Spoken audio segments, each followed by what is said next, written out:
Israel is the reason for this war. America does not want to fight this war for Israel. Let's go. Come on, let's go. America does not want to fight its sons and daughters to war for Israel. Your inability to name that shows your ineptness as leaders. This is wrong. And nobody wants to fight for Israel.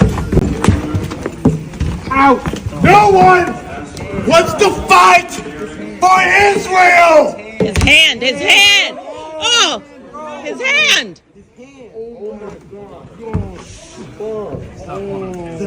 Sir.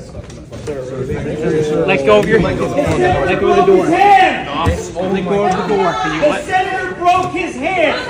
A sitting U.S. senator just broke the hand of a Marine. Sir. Okay. Control your Senate. Arm stuck in the door. Okay, sir. A U.S. senator just broke the hand of a Marine. Hand stuck.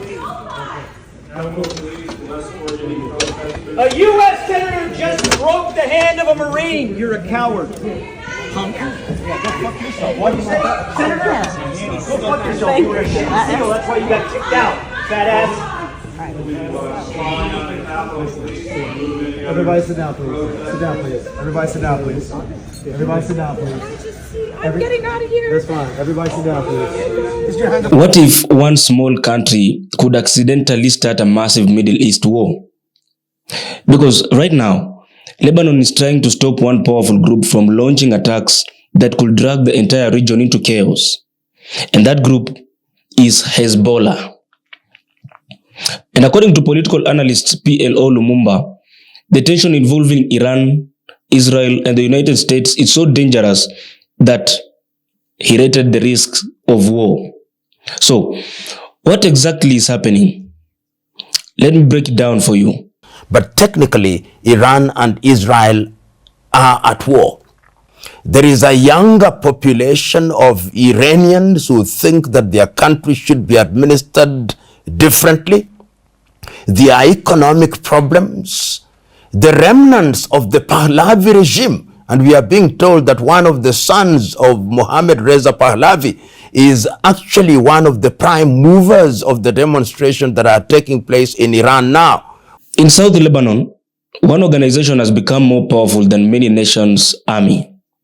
And that group is Hezbollah. And this Hezbollah group has some things, such as thousands of fighters, rockets and military equipment, strong political influence inside Lebanon's government. But now here is the problem. Normally, only a country's official army should have weapons. And yet Hezbollah operates as both a military force and a political party. And this has created a dangerous situation where Lebanon sometimes has little control over when conflicts begin. Hezbollah didn't start as a political party. It began in the 1980s during conflicts between Israel and Lebanon. At first, it was simply a militia group fighting Israel forces, but over the years, Hezbollah grew stronger. It started winning elections. It gained seats in parliament. And slowly, Hezbollah became one of the most powerful forces in Lebanese politics. Today, some people even say Hezbollah is a state inside a state. But recently, Hezbollah launched attacks towards Israel. And Israel responded with powerful airstrikes. And suddenly, Lebanon risks being dragged into a full war. That is where some leaders in Lebanon are now pushing to limit Hezbollah's military actions. Their message is very simple. Only the Lebanese government should decide when the country goes to war. But now, the story didn't stop there. Hezbollah has strong ties with Iran. Iran on its side has supported the group politically and military for years. And Iran itself is locked in a major conflict with Israel and the United States as we talk right now. What does this mean? This means that any fight involving Hezbollah could quickly grow into a much larger regional war.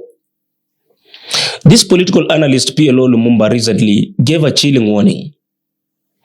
When asked how dangerous the situation is, he said he will rate it 15 out of 10. His message is very clear. Some powerful countries want regime change in Tehran, meaning they want to remove Iran's current leadership.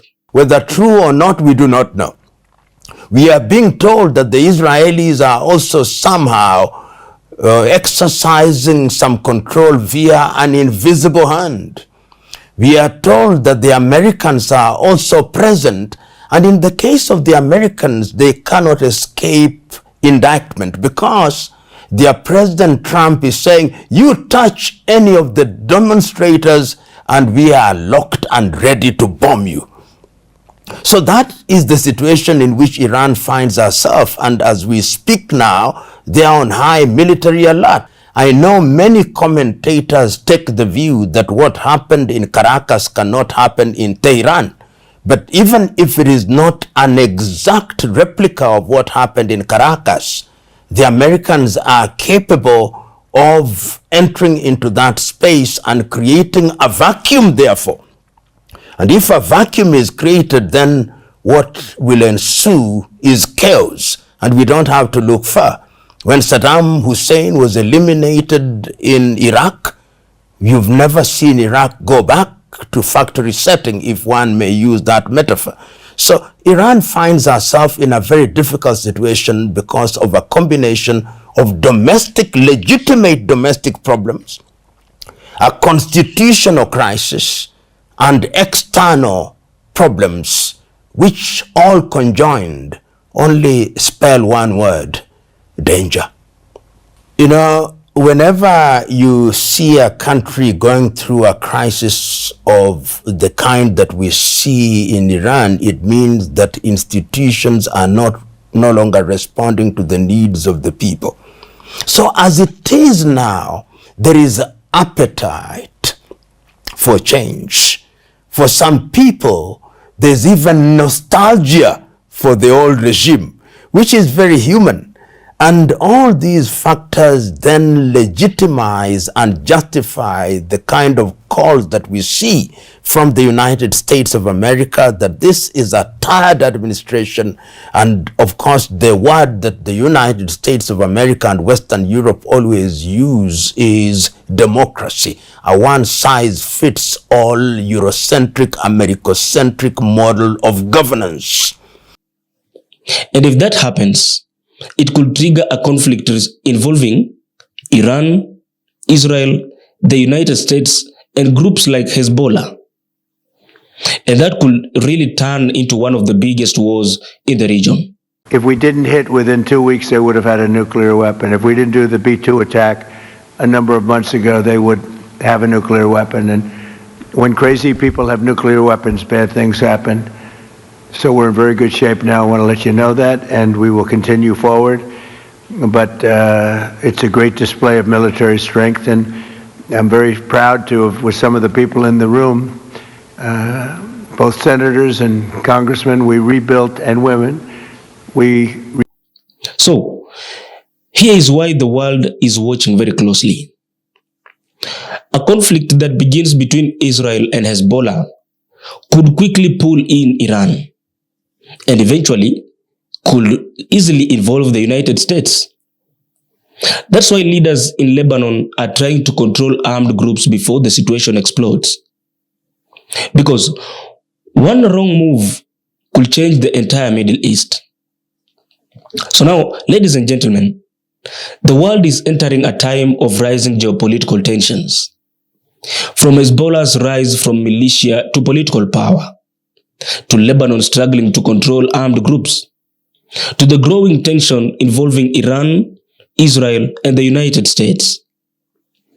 This story, as we all know, it is far from over, and the consequences could affect the entire world. For more powerful global political breakdowns, ladies and gentlemen, make sure that you subscribe to Havana Media and always stay informed. That is the story for today, including Iran and Israel war. But remember to always subscribe. Make sure that you share the links, follow Havana Media, and always stay tuned. My name is War.Middle. Until next time, wait for the next episode.